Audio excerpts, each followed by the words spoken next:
about the covenant in which we enter with Hashem, that if we violate the covenant, the extreme consequences of what will be.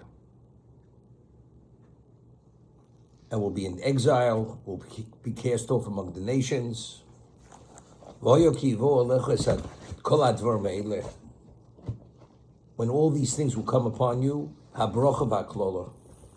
the blessing and the curse, which I've placed or given before you,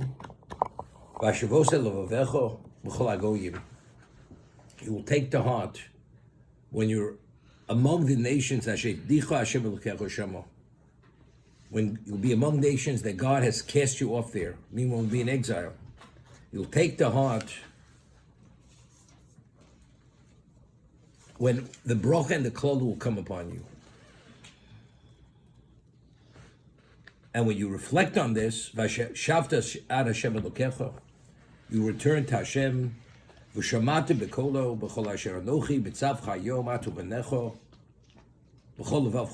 you return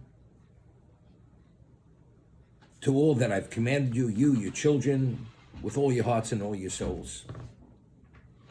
And when you do tshuva, God will bring it in your exiles, and He will have mercy on you. He will gather you in from all the nations, which God has dispersed you there. So the Orach Chaim HaKodesh asks a question.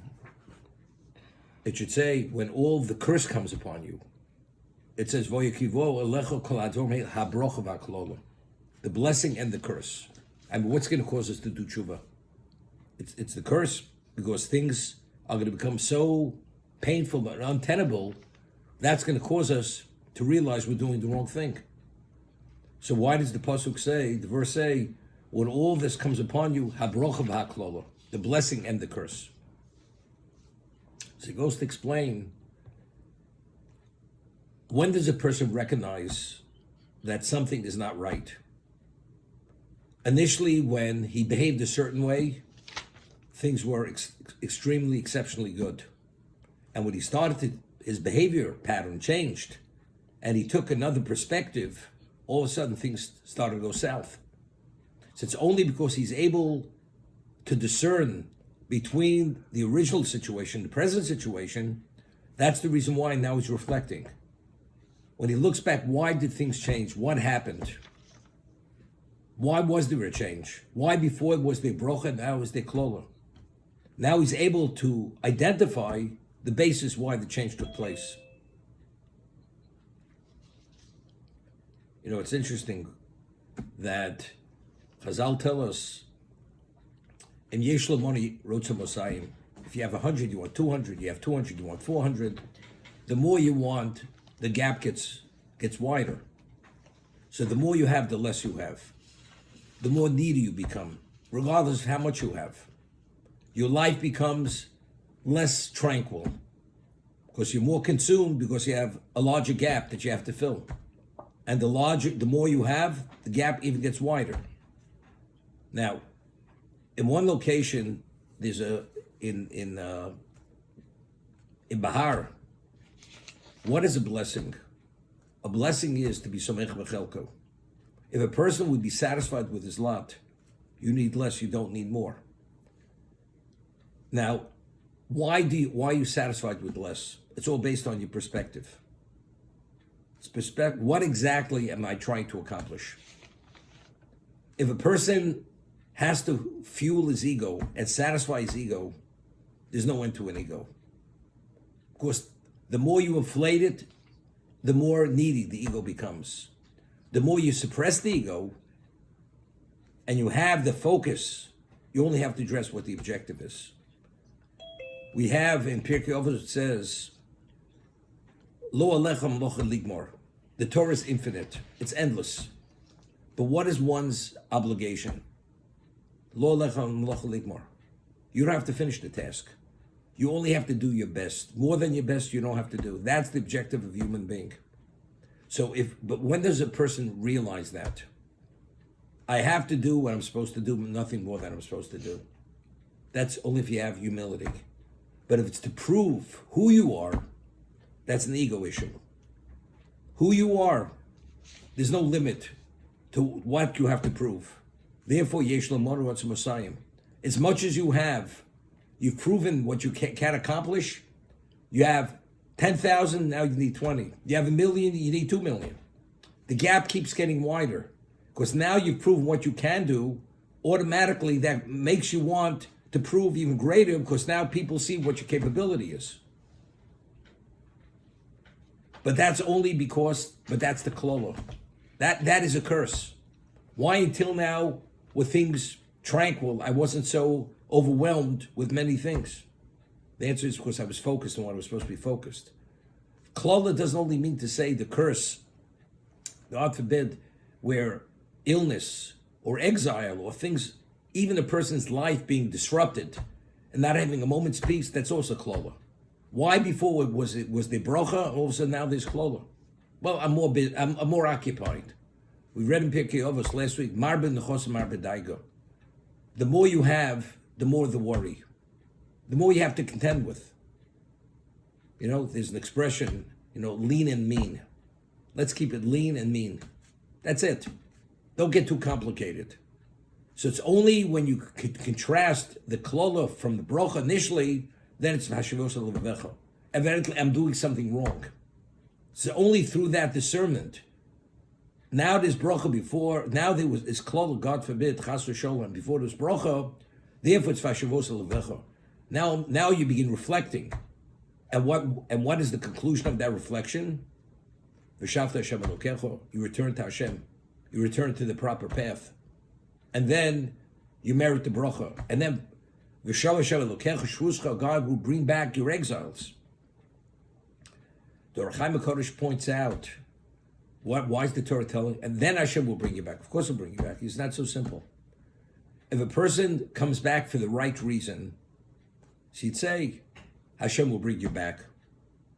But the reason why you're coming back here is because you're hurting so badly, that's why you're coming back. So you know something. If that's why you're coming back, you know something, you can stay where you are. The Torah, Moshe is revealing to Klal Yisrael that even we come back because we realize the untenable situation, it's the pain brought us back. And that's the Rambam. The Rambam says in Hilchos Tshuva that if a person does tshuva because almost he has no choice to tshuva, qualitatively it's lacking. It doesn't make a difference, but it's still considered tshuva. Here it's only because the person is experiencing the klola and discerning from the bracha to the klola, that's why he's coming back. Doesn't make a difference. Hashem will bring back your exiles, even though that may be the incentive or what precipitated the return, because things were so bad. Now, what is the understanding? We say b'toch shloshma bo lishma. You do something even with an ulterior motive, not for the right reason. Ultimately, it brings you lishma. Over here, it's a whole different concept. Moshe Rabbeinu says to Klal Yisrael, "Bar ba'atem l'Hashem Elokechem." You are Hashem's children. Let's say chas v'sholom, a child goes off the path. Does the father really care why he's coming back?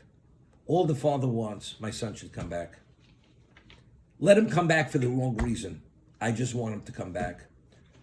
That the Torah tells us, even though the Jew is coming back because he's experiencing klola, so he's coming back because he wants bracha, Hashem still says, I will bring you back. But you know something? He's not coming back for the right reason. It doesn't make a difference. If the relationship is father-child, the father doesn't care why the son comes back. He just wants the son back. And if he's coming back, he's happy he's back. That's all the father wants. The Gemara tells us in Sanhedrin that Mashiach will come either if the generation is kula zakai, kula chayav, whether the whole generation is meritorious or not. However, there's a prerequisite for Mashiach to come.